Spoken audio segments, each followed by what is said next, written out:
Hey, everybody, welcome to another episode of Marvel's Packfresh Podcast. And it is not the usual crew. I'm here, Spidey G09, and we've got some special guests and one that will join us probably in about 10 minutes or so. But we have the amazing Spider Guy, Brian, here with us. Thank you, man. And we also have Pancake Analytics, also known as Tom. Are we using your real name or are we using your superhero name tonight? Oh, we're using our made-up names. Yeah. And and uh, and shortly we'll have Dan, the great curator. He is running just a tad bit late from a dinner, but I promise he will be worth the wait. And so, yeah, everybody, thank you for joining us. We don't have like any crazy agenda, but I have been wanting to get these guys on Pack Fresh in some form or fashion, and it just worked out today because a few of our guys, Sketch Card, Hive Elusive, and Gingy Man, all had different things come up, and we were not able to do the show. So I decided, you know what? Let's do a special live guest hosted show tonight on Pack Fresh. And so I'm really excited. We already got some people jumping in the chats. We got Watch Me Open. Hey, Bill, what's up? We got OG Card Scammer. He's a regular on the Great Curators channel. Good to have you tonight, man. I am rooting for a few of the players on the Oakland Raiders on my fantasy football team. So hopefully that goes well. And we got Marvel Guy. What's up, man? Thank you for joining us. Well, guys, hey, why don't you do just a little bit of an introduction? Brian, we'll start with you if you don't mind. Yeah. Again, thank you for having me. Even if we're backup second string players, I'm happy to be here. Hey, there's no one more popular than the backup quarterback, right? Yeah. I thought we were special. Yeah, Brian, the amazing Spider Guy, jumped back into cards about 2 years ago now. Infamously known best for 2017 FUSM, concentration on PMGs. Happy to talk more about that and anything else in the sphere that's related. Yeah, I want to later explain what concentrate means because I don't know that people are picking up on what that really means. I can do that. Yeah. What's up, Tom? What about you? Hey, yeah. So I am Pancake Analytics. Well, I eat a lot of pancakes and I do data science. In my day job, I run a data science department for a loyalty marketing firm, and then I moonlight as a superhero analyst. I go touring around the country presenting at Comic Cons, not only the US, but international, Toronto Comic Con, analyzing anything from video game data to comic book data. COVID hit, right? It hit everyone. So I had to kind of rework the page. So over the past couple of years, we're almost on year 2 now, right? I had my son born right before COVID, so I should know that. He's turning 2 in February. Awesome. Focused more on trading cards, just how to interact with a larger community, had to rework my whole thing. And I beg people daily to listen to my numbers and promise it's not a stats class. So, Tom, you watch the market and you tell us what that means, right? Yeah, pretty much. So I like to think of analytics in four quadrants. You have descriptive, which is, let's say you see a post on Instagram where it tells you like, hey, this is the all-time high sale for a PMG. And it gives you a percent change over time, 2 data points. That's descriptive. Then there's diagnostics, which is like, okay, what's driving that PMG sale? And it'll be the caption section of somebody saying like, okay, so-and-so is going to pop up in an MCU movie, or this is the Mount Rushmore. We'll say sports cards guy loves to use that type of reference. So think of like Spider-Man, Wolverine. Mm-hmm. I like to think Deadpool's up there. He is, whether you like it or not. You talk to. Yeah. Right. So that's thinking of what the drivers are. Then we go into my section, which is more of predicting and then prescriptive as well. Yeah. So I'll take the trends in the data and tell you what you should be buying if you want to go that route. Yeah, well, later, whenever we get the curator on, I'd love to hear more of your thoughts about what you kind of see in the future. That'd be really cool. Hey, we've got Stacking Gems, Charles Futch with us. Hey, Charles, I know you own more than one device. You can be live on all 3 channels. So you can make that happen. Help the numbers. Echo. Right. What's up, Dr. Loomis? Hey, I don't know much about The Walking Dead. I think if you were going to sell The Walking Dead, you would want it to do that before the series ended. Some key issues still go for a decent price, especially the earlier ones. I had a couple in my possession that I let go of raw, and I saw what some of the others are going for. So if you've got those, now's probably the time. Yeah, they're pretty special. Kurtman. So whoever's into comic books or really into even television shows, Kurtman, he's really good. Anything he's got his hands in tends to do well. What's up, Marvel Madness? How's it going, man? What's up, Thomas? Look, guys, if you're on the Great Curators channel, he will be here shortly, and we'll get this thing fired up even more. So, Brian, you were talking about a concentration into Flare Ultra Spider-Man 2017. Flare Ultra Spider-Man. Can you elaborate a little bit more on that? Yeah, and there's probably all the data to support it in my purchases in my history. That pancake. You're probably a few dots on his analytical charts and graphs. Yeah, I account for some of that data. I collected in the 90s, right, like most of us now, and so there was that nostalgia that hit when Retro and Flare Ultra Spider-Man came out, and that's what got me is the 2017 FUSM is. It just looked exactly like the stuff I had in the 90s. And so I put my blinders on and went to work and just started picking up all of it. And I loved every bit of it. So it was easy for me to concentrate because there was that connectivity to my past. And I was a little out of the retro metal set. I had missed that by a substantial amount. The prices had already started to go up. And being mainly a Spider-Man fan, as you could imagine, I concentrated. Was it you dressed up as Spider-Man going and getting coffee on a daily basis? Is that what gave it away? It was every other Thursday, but yes, my local Starbucks definitely put that together. Well, not everybody can rock a Spidey suit like you can, so I can't. I want to, but I can't. Yeah, I'm this way because I'm poor. All your money goes into Flare Ultra Spider-Man. Yeah. This is my dinner. Yeah, I probably need to take that dieting habit then. I'm stuffed. Yeah, you brought up something really interesting to me, and about so the data side of it. Like you're talking about outliers, and really for like specific cards, right? So you and your PMG collection, right? I'm not sure that's 100% like a driver of like, hey, this is where those PMG prices should be at. And I'll use myself as an example too. So I recorded it on my screen as a video and I haven't posted it to my page yet. But if you go into eBay's Therapy and search Spider-Gwen, one of the cards I bought for my daughter were like the all-time high over like the past like couple of weeks. So it's like, oh, and I forgot that I bought that card too. So in the video like that I'll share, I'll click into it and it'll pull up my account and it's like, oh, there I am. So like really interesting, just different drivers, outliers out there.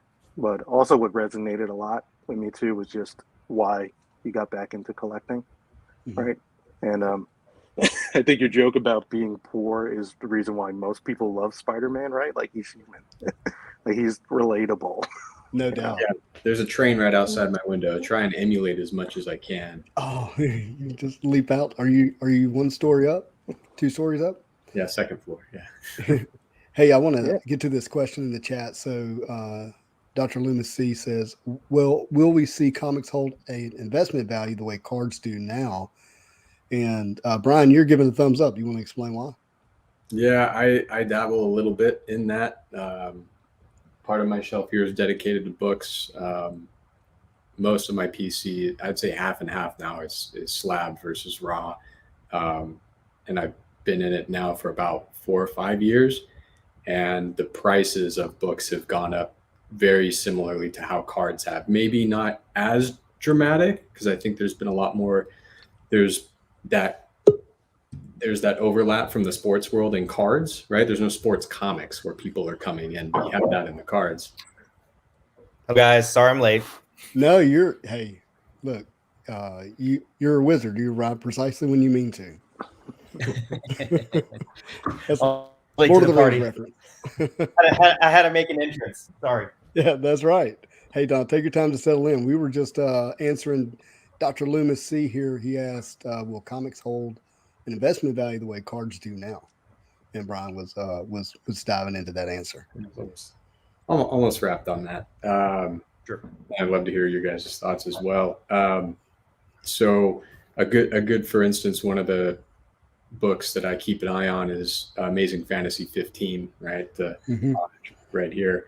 That's kind of the grail in my collection that I hope to one day acquire. And so I've watched that, and it's like some of these PMGs and other top end cards, they slowly have climbed out of attainability. Yeah. And for a lot of people, unless you're like getting a second mortgage or you sell some investments or something, you used to be able to get a raw AF-15 sub 20 grand, maybe 2 years ago, pretty easily. Now you're hard pressed to even find a raw copy available because most are being just slabbed out of preservation. Yeah, and people used to talk about how you go to just about any major comic book show and you would see them everywhere. Honestly, they were not hard to find, and now they're barely there. Yeah, they're big ticket items. Even with ASM1 and some of the other keys, they're getting rare to find raw. Mm-hmm. And now that AF-15, let's just look at a graded example, like a 2.5 to 3.0. You used to be able to get around $12,000, $13,000. Those are all sitting at like 35 to 45 now. Wow. And that all happened in the last 18 months. It's wild. So I think the reason why comic books will hold value is, like you see how I have them on the wall. They're not only something that people want to own, they're art. It's art. Yeah. It's the art of our time. If I said, hey, what was the most famous artist of the 1800s, 1900s, the turn of the century? For us, it has a lot to do with comic book art, and we want it on our wall. And so the books that I'm buying, as much as I'm buying them for an investment, I'm buying them to hold because I want to enjoy them like for the rest of my life. Yeah. And that's going to make some of these books get more and more difficult to find, in my opinion, which is going to create, when you have scarcity and demand, what happens? Prices go up. Yeah, you'll never find a Rembrandt in my collection. It'll always be Ditko. Well, and I hear you. I'm with you. But the other part of that is, in theory, Upper Deck, because they hold the rights to Jordan, they can make another Jordan card, right? But they cannot make another Amazing Fantasy 15, really. Like, it's it. So I think they will go up in value. Hey, so we apparently cost Charles a raw blue Deadpool PMG. Anybody want to make them whole? Don't you already have one of those, Charles? He's stacking them. That's what he's doing. Hey, so Dan, you were at a card show tonight, right? Or today? I was, yes. I was there all day. So, that's why I was running a little bit late, just trying to finish up there. How'd it go? It was good. It's a good local show here in Southern California. I'm not sure where you guys are at exactly, but it was a good local show. Not too much there, but I did score 2 PMGs. So I was pretty happy about that. Was that what I saw on your Instagram? Yeah, the Spider-Man, the bronze Spider-Man, and Apocalypse. That's awesome, dude. That those bronzes are creeping up. I'm pretty impressed with those. Pancake could probably tell you about a low sell on the Venom bronze PMG. Guys, I got a Venom bronze PMG on eBay for $50, along with what? Another one, Electro or something? Jack-o'-lantern for $50, and it turns out the seller was Brian. It was this guy. Look at that. I got lucky. And 99-cent, no reserve. Yeah, it's the last time I'm ever listing that way. Well, kudos to you for honoring the transaction. Oh. I found out it was you, and then I was like, I should probably just charge him 4x. Hold it hostage. Stop. All right, we got a lot of questions. You should have here. received it and then just returned it with a different card. So Drew said, yeah, that's right. So Drew says, are there any common 91 through 95 books that hold decent value after this arguably absurd collectible boom?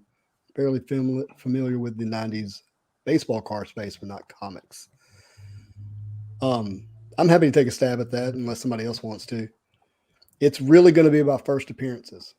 If it's not a first appearance in the 90s and it's not graded at a 9.8, you don't want it. And I would tell you that unless you're really gifted at grading comic books, I would buy graded. I wouldn't be buying them raw because it has to be a 9.8 for it to really have a chance of going up in value because it's a modern book that was overprinted. So first appearance graded at 9.8.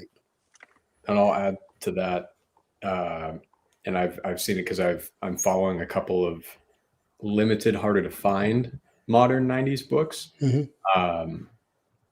Specifically, and this might just put a target on one of my acquisitions, but there's enough of them out there. Right. Venom Lethal Protector #1. Everyone's familiar with that red shiny foil cover. Mm-hmm. I'm just a sucker for shiny stuff, obviously. There's 3 different versions of that book: red, gold, black, and then there's actually a chrome and flat red from Spain or Italy that exist. But the gold one, raw, sells for about $750. You can also get a CGC 9.6 for about the same price. Oh. And your 9.8s are coming in at like $1,800 to $1,900. But some books like that, depending on price point, you won't find it lower than $700-800 again graded, and the 9.6 might still be a decent investment. Obviously 9.8 to really see your money grow, but harder to find books at a 9.6. Yeah, when you start talking about those variants with low copies, and those are hard to grade to begin with because of that foil. Either they're good or they're not. Yeah, the black one at a 9.6 is listed at $7,000 right now. 9.8 is going for $20,000. So there's some issues where you can nab that a decent price at. Yeah, awesome. Gosh, there's a lot going on in the chats. What else we got? See, we're talking about grading here. Grading is so interesting from an art perspective. Makes total sense, but you can never read the comics again. Yeah, I mean you can read them digitally. you can subscribe to Marvel Unlimited, for sure. Right. They make reprints too. Yeah, I was reading the AF-15 reprint recently because I was trying to see which comic panels they may use in the new Spider-Man Metal release, to try to gauge the size of the panel. They're all pretty big panels. It's going to be interesting to see which ones they use. Yeah, they haven't disclosed the size yet, right? It's not like going to be. They have one mock-up image, but you can't trust that that's what it's really going to be. No. Admittingly, I was talking to a buddy the other day. I was like, card news is the most unreliable news I've found so far in any hobby. It's like always changing. Something happens. So, we're pushing it back. I remember hearing it with Metal and Marvel Masterpiece 20. Mm-hmm. So like everybody was all over the place and just losing their minds.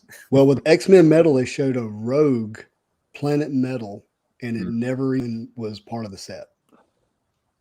And it was the premier Planet Metal that they showed. Hey, so Daniel, Tom is Pancake Analytics, and he studies the markets and follows trends.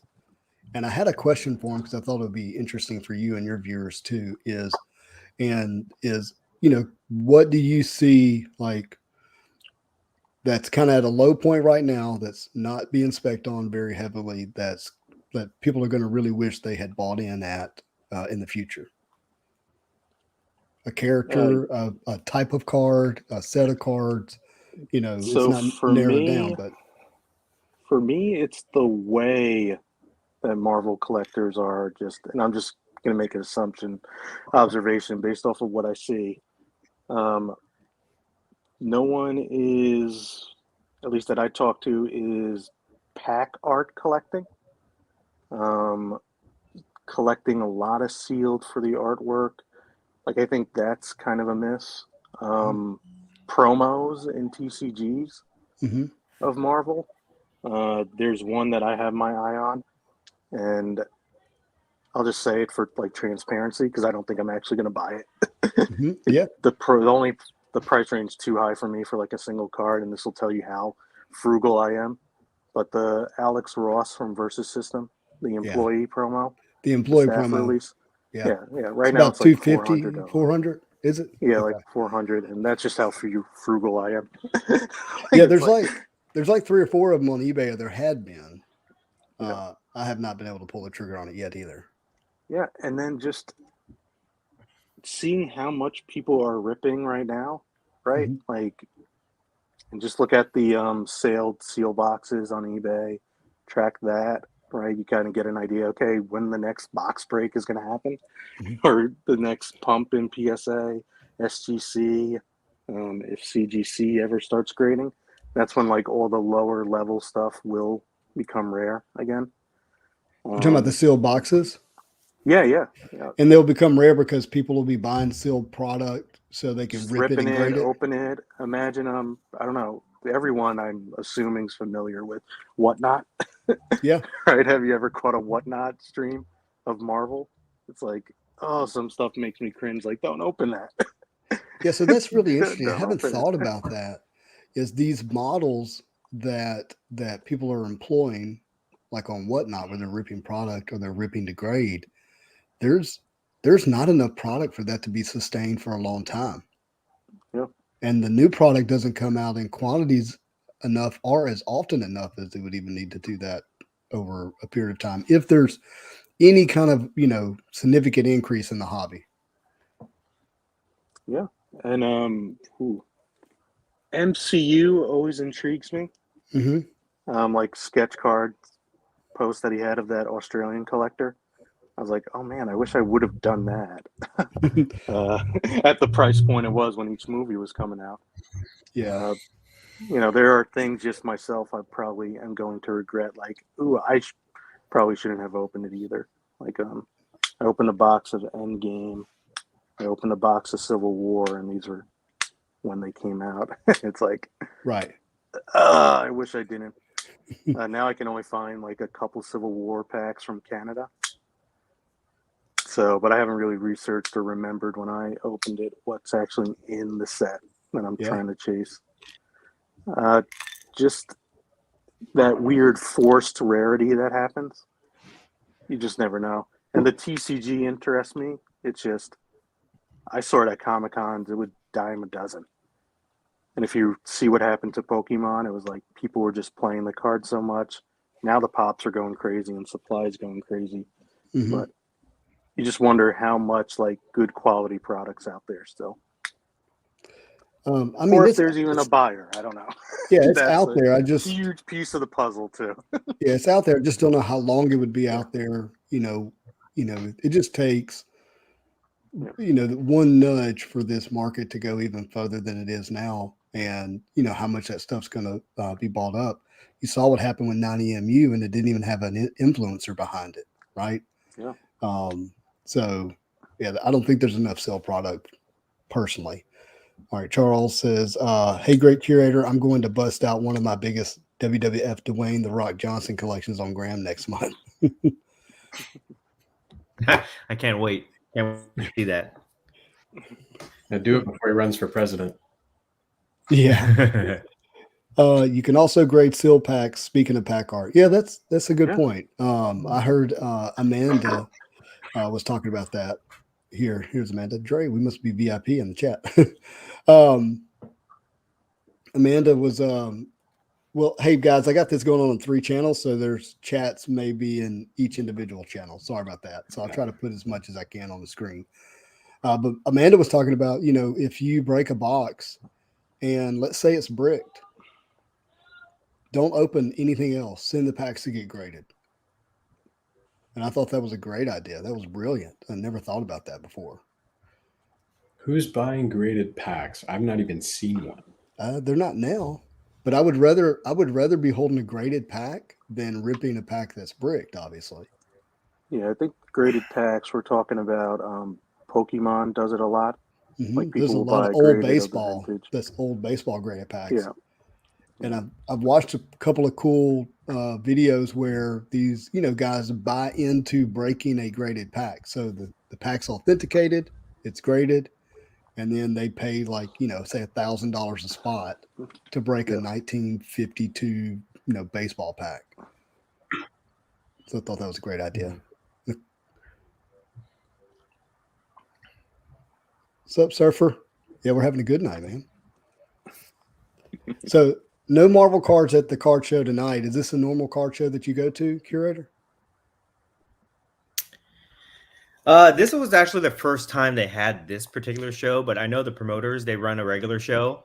And to be honest, there's not that many Marvel cards there. It hasn't really hit my market yet. There's like less than a handful of guys that bring Marvel. In fact, the showcase I put out today, where I put out all my PMGs, that's probably the most Marvel cards that anybody's ever seen, except for another guy who has more PMGs than me, who also does that.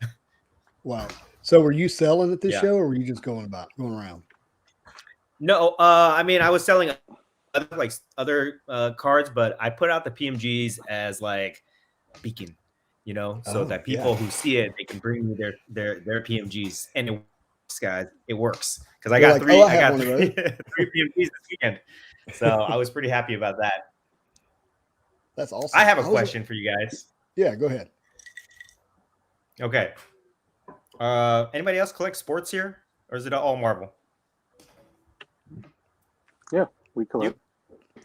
I collect what I've owned in the past for the most part. Okay, so I'm thinking this is very interesting to me. Okay, and maybe it's new to me, so maybe for you guys it's already been talked about. But Justin, you turned me on to the Black Diamond series earlier this week or last or something, and I noticed in those boxes you were pulling exquisite cards.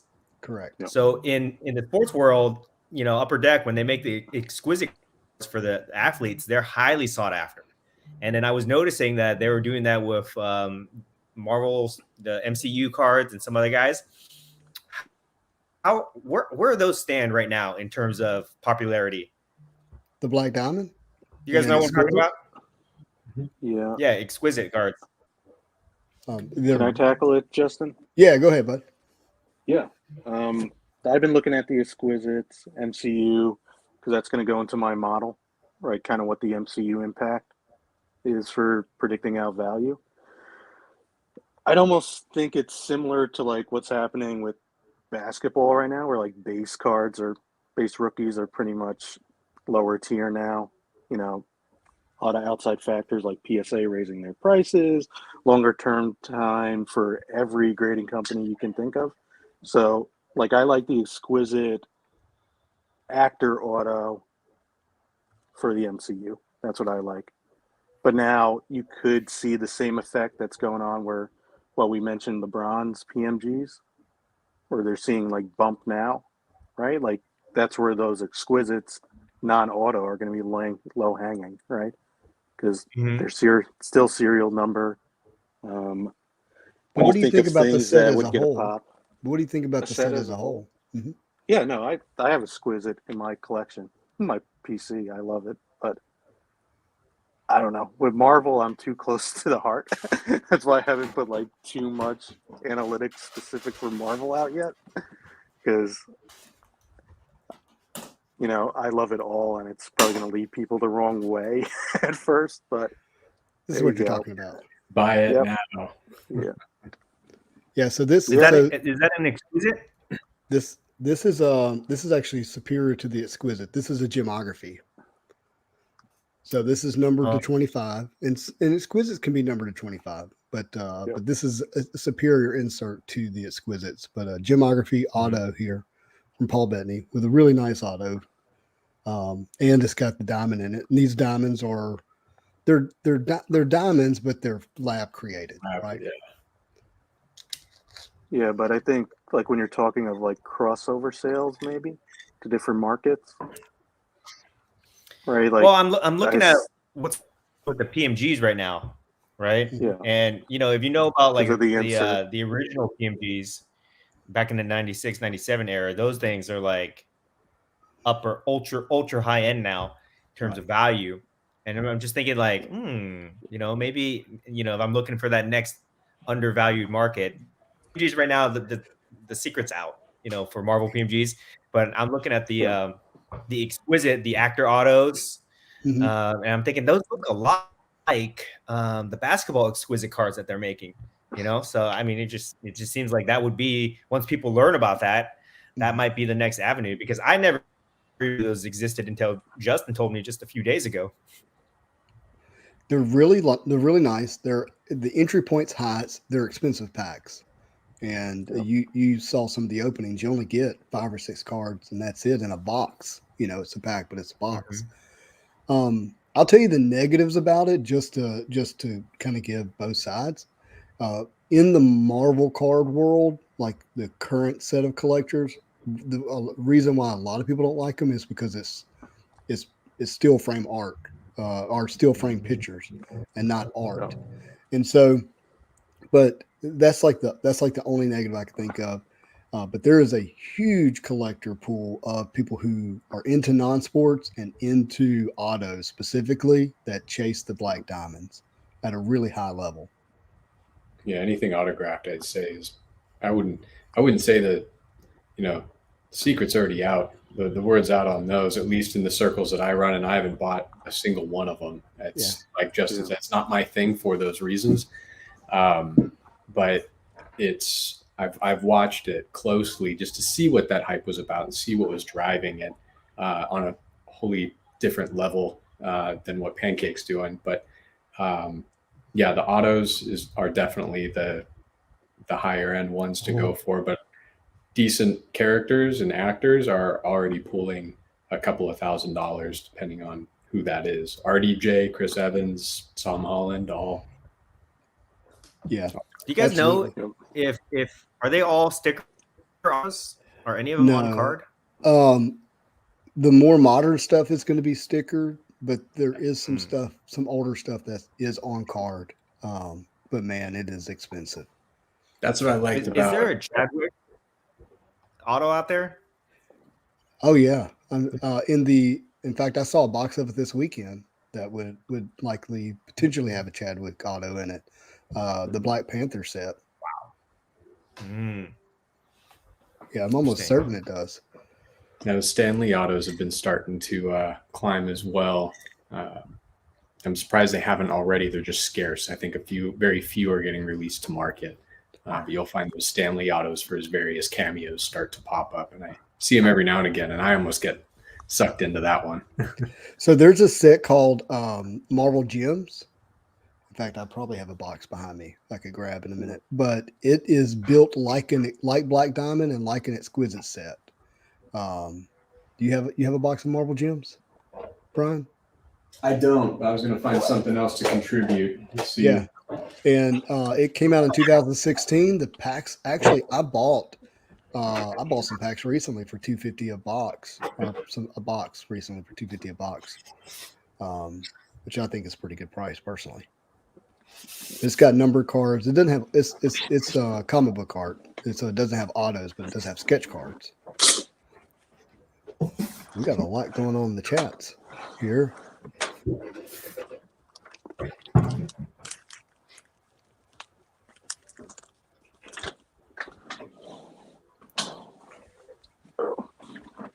Yeah, I agree with Marvel guy there.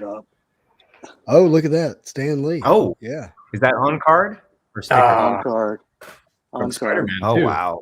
I doubt there's any Stan Lee stickers. But then again, right? Like he signed a ton. Like if you look at the breakout of this set, it's not a short print. It's not it falls into one of the commons.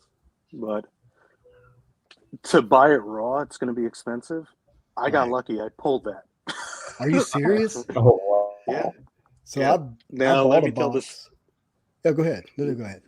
Yeah. So the risk that everyone should learn about, like the MCU cards, right? Like, oh, you're guaranteed like an auto or a sketch card. In Rittenhouse sets, you were guaranteed 2 autos. The first auto I pulled was the violinist from Spider-Man 3. So I'm like, who is this? In home, like I've opened up a ton of Homecoming, and it's always like, oh great, some student, one of Spider-Man's classmates. Do I root for this poor kid's like acting career later on? Like I don't know, but yeah, Stan Lee was in that same box as the violinist, and the thing like You just bought that, that Charles. wasn't even what I was trying to get. Like I was trying to go for a Tobey Maguire, you know. So it was like awesome. complete Damn it, surprise Charles, to me. I was Like, watching wow. that. Look, we got we're creating a little FOMO here. Sorry, guys. Yeah. Why is there I zero was love watching for that Frank Castle? auction. Oh, were you? No. I don't. He's coming back.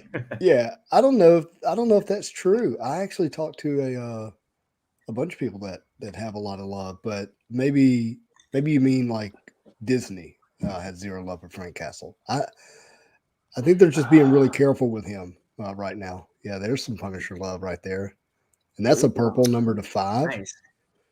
That is a 1 of 5 alpha. And it's going to a new home in Arizona tomorrow. Oh my gosh. Hey, I live in Louisiana. You misplaced that address. Yeah. It's making a stop. Yeah, That's awesome. so I want to know what's coming back to California though. If that's going to Arizona, Cash. yeah, I hear you.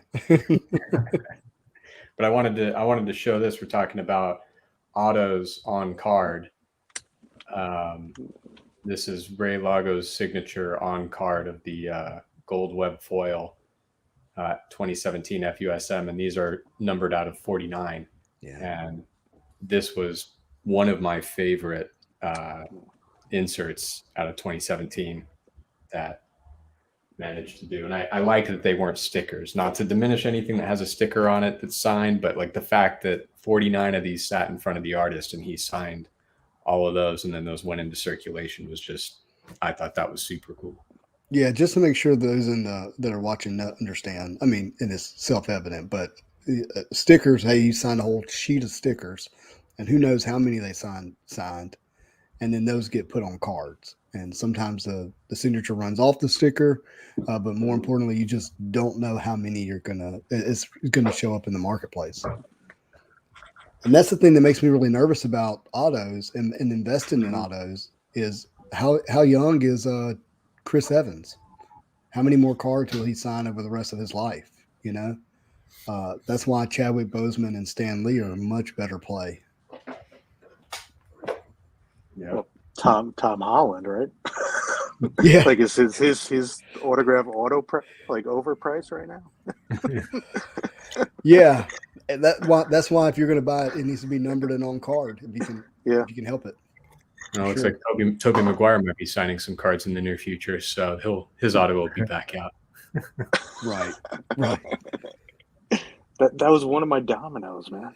The other thing that makes me really nervous about autos is these these people that are still living can really ruin their name and reputation still. Yeah. I mean, it just takes. Man, I feel like more people should live like that. If you're still alive, you still have time to ruin your reputation. That's why I'm on here. Buying the dip. Buy the dip. Yeah. What do we? Hey, so we got. Where's it at here? Marvel guy's asking about Moon Knight. Yeah.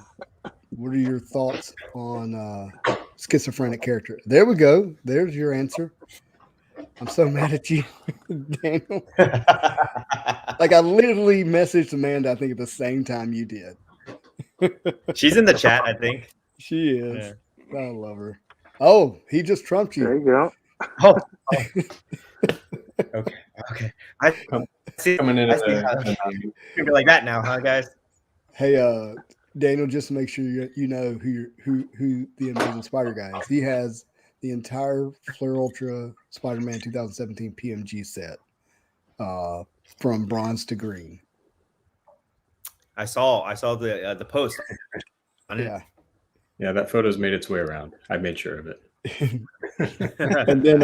and then quite a few of the purples, although those are dwindling as we just saw. So yeah, that's sitting at 34 of the purples, and Wow. slowly selling off. Moon Knight will probably be the next to fall. I went ahead and brought this in just so we could look at it together. That's The Is that ultimate like a? probably can't see it. The bronze. Yeah. Is that printed on I Epson picked one of paper? He said, "Shut up." He said, "Is that the bronze?" No, that's the gold 1 of 1. Is that the gold? That's the gold 1 of 1. That's what you were telling me the other day. Oh, okay. Yeah. So Authenticate. I had it authenticated. Yes. Okay. Not graded. Cool. If I graded, it's going to be at PSA. I did all 3 of my golds just came back, and yeah, this will be content on my channel later, but I was pleasantly disappointed with the grades of all my golds. I've seen a lot of buddies pull some 9s, even some 10s on their PMG golds. Mm-hmm. Mine, like most of my collection, have been handled very well, and I got 2 8s and a 7. I was a little bummed on that one, but question, but does that matter? oddly, the golds are what I will ultimately be keeping. In the rainbows of those 3 characters are what I will be leaving in my PC definitely alongside the green set.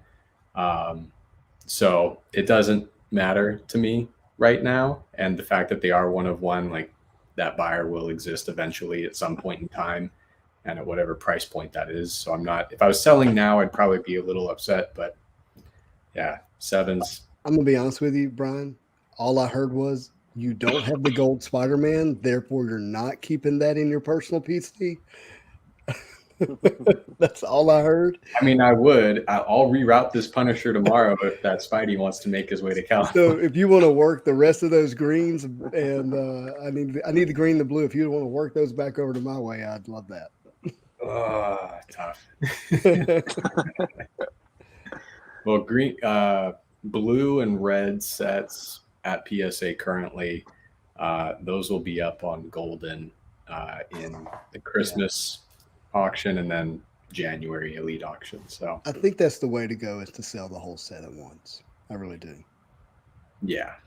There's such a, when you look at the lower cards in any of these sets, doesn't matter which one it is, PMGs or anything else, those lower cards are going for fractions. Like my Madam Web is going to sell for $17 on a red, but Spidey's going to clock in at like $5,000 on a good day. So it's, you just want to bundle it all, sell it all, and be done with it. At least that's how I view it.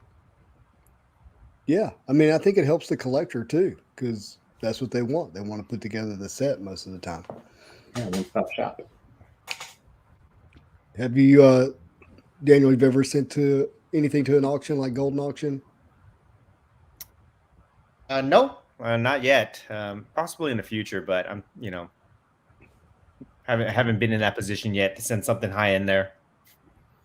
I've used eBay and that's it. And recently put up some sketches that I think way undersold, and I've been hesitant to put anything else back on eBay. eBay's tricky. Like I want to sell this because I don't collect it. I bought this to trade for something and it didn't work out, and I'm horrified to put it on eBay. Did you run an actual auction? No. Oh, on the something? sketches. Yeah, on the sketches I did no reserve, started at 99 cents. And I had a really nice full body Wolverine in a brown and yellow suit sell for like $106, and that should have never happened. Yeah. And it was pack pulled too.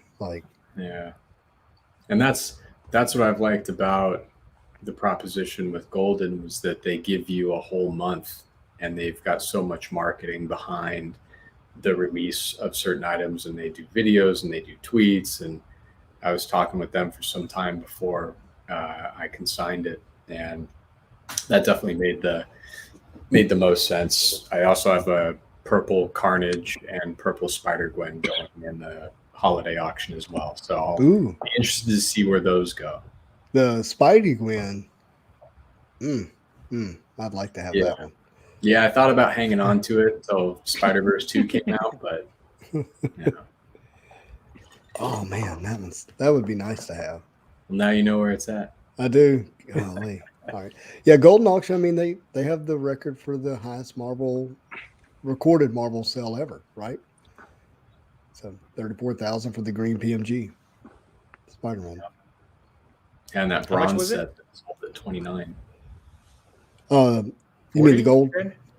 Yeah. So Golden Auction held an auction back in May for Ian Fisher's Spider-Man PMG collection. He had the green for 2013 and 2015. He had the gold for 2015, and then he had the blues and the reds as well, all for sale, all graded, and they were all graded BGS 9s, if I remember correctly.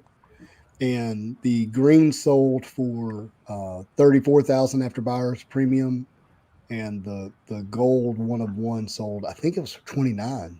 Was it 29, Brian? Yeah. Something like that. But the interesting thing about the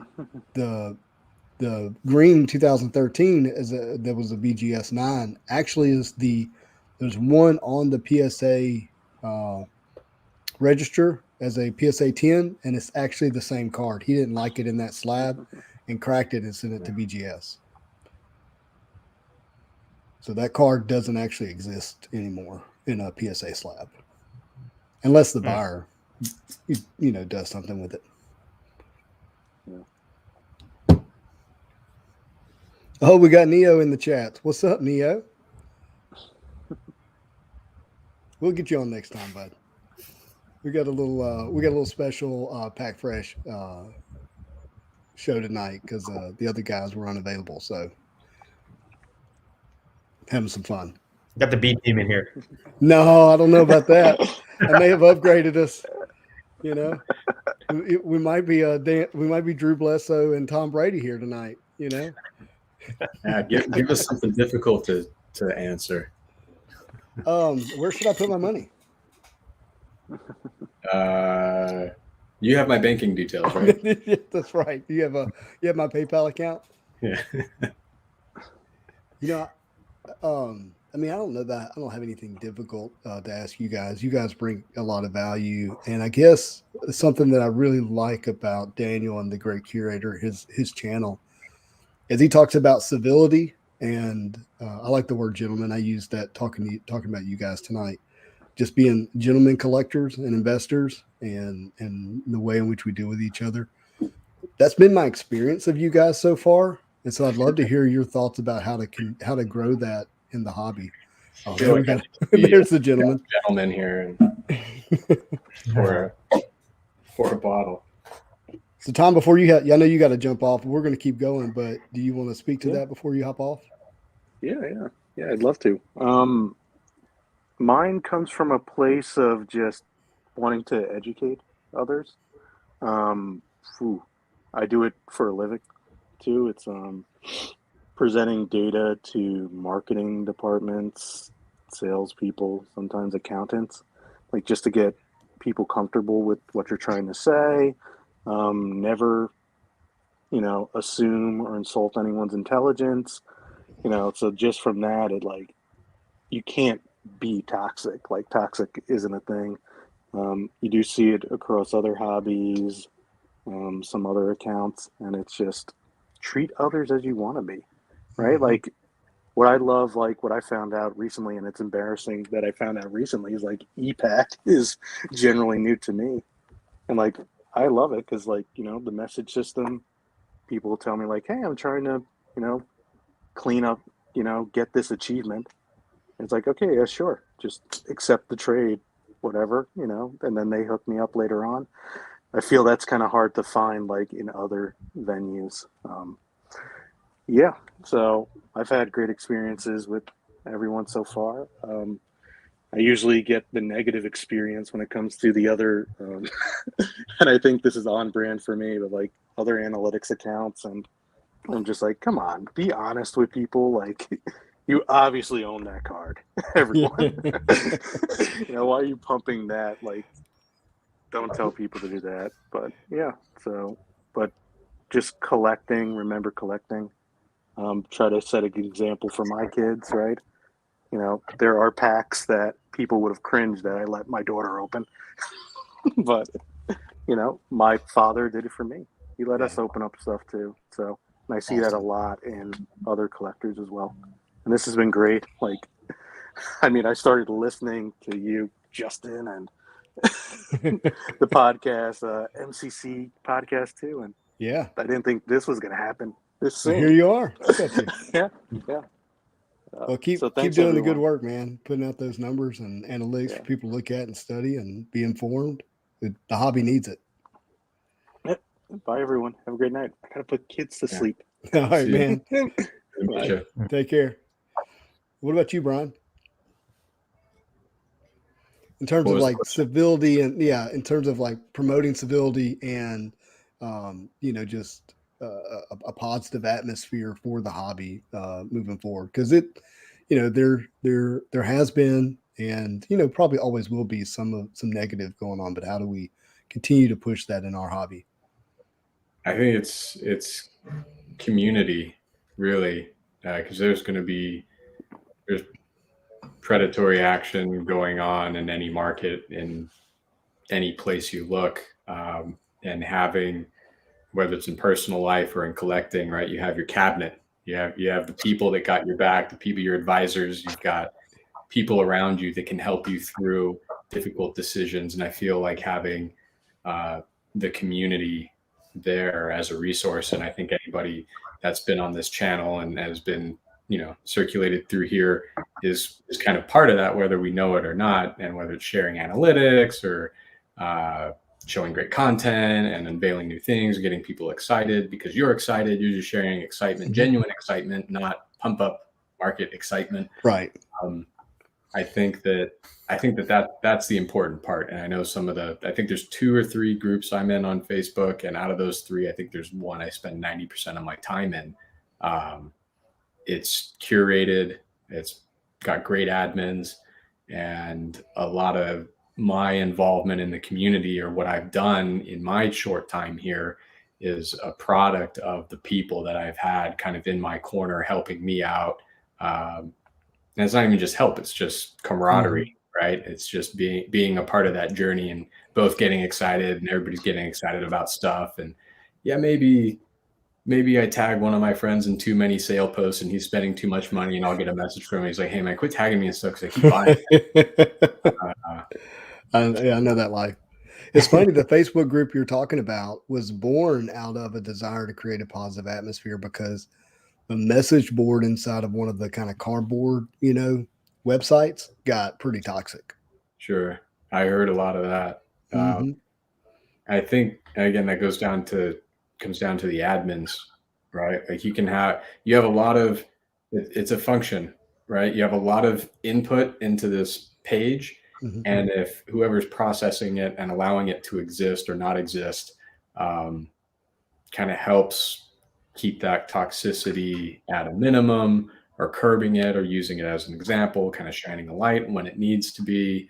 There might have been some times where that doesn't happen, and not every page is perfect, but it's I guess we all kind of need those darker times to reflect right on the lighter and understand what this is all about. So I hinge a lot of that all on community. Love it, man. The community has been a lot of fun, that's for sure. Now, Daniel, you've had a lot to say on this topic. You say a lot already on your channel. Anything you want to add? Yeah, I'll give you my thoughts on this. I don't know if it will make sense, but I think that when these collectibles, they started to command value, right? When people started to start spending money on these things, that's when so many people came into the market, and I think the mentality shifted from collecting to investing, right?